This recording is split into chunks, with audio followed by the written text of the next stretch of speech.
It sounds like you can hear screaming there at the end. And whether that was a live recording that they cut down or something like that, I don't know. But a minute 20 is not very long, is it? No. What do you think they were alluding to in that song? I think they were being very nice, polite boys, saying, I want to hold your hand. Seeing a nice girl over there and singing. And that's why a lot of parents liked the Beatles and didn't like the Rolling Stones, because they seemed like such nice boys. There were a lot more restrictions in those days in terms of what could be said on the radio, or even in live music. I think so. I mean, obviously in the UK, that's why you had pirate radio stations springing up from I don't know, little ships in the English Channel, Radio Luxembourg and things like that, that could play more or less what they wanted to play without being, tempered by legislation or whatever, So a lot of famous DJs came out of those pirate radio ships. Although I was in Denmark, before that we were in Africa and then New York, so I didn't really come to the UK until I was much, much older. How old were you when you arrived in the UK?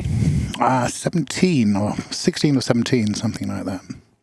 Was it a culture shock at all? I mean, it sounds like you'd seen quite a lot by that young age. Yeah, I mean, if you can imagine, in America having faded blue jeans and T-shirts was the sort of the outfit.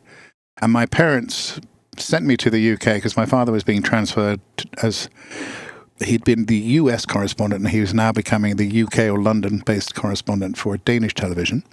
And so they sent me over in, thinking of, my well-being and all that. They sent me to a British public school where I suddenly went from jeans and T-shirt to having to wear a uniform. And that was very odd. And I had a strong American accent in those days, as you can imagine. And then that changed over time to becoming more British or whatever. So it was a bit of a culture shock, yeah. That lifestyle that you had, you'd seen so much by such a young age. What sort of effect do you think that had on you?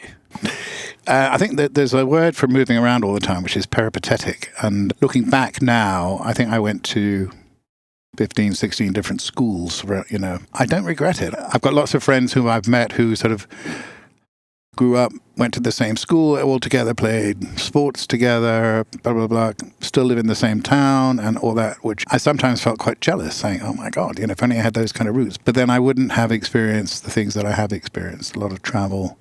And I came over, as I say, 16, 17 to the UK, ended up going to university in the UK, but then immediately was on the road kind of thing again. So this time as an adult in my own right, traveling around as a journalist. So I carried on in the vein that my family carried on, which is just travel, a lot of travel over the following years.